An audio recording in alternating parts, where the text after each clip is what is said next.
The Korean government says its new rules against illegal fishing by Chinese vessels has led to a sharp decline in the number of boats trespassing into Korean waters. Lee Ji-won looks into the drastic but necessary change that produced visible results. The Korean Coast Guard's new authority to use weapons has proven effective in dispersing Chinese boats fishing illegally in Korean waters.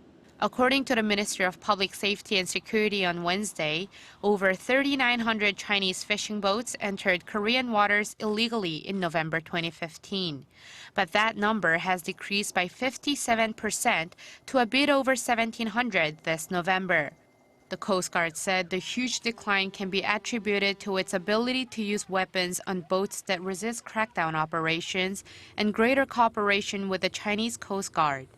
The Korean Coast Guard used the weapons offensively for the first time on November 1st, when about 30 Chinese boats rushed at Coast Guard ships to try and retake 2 Chinese vessels that had been captured in the West Sea. The Korean Coast Guard had sent repeated verbal warnings and fired several warning shots in the form of blanks.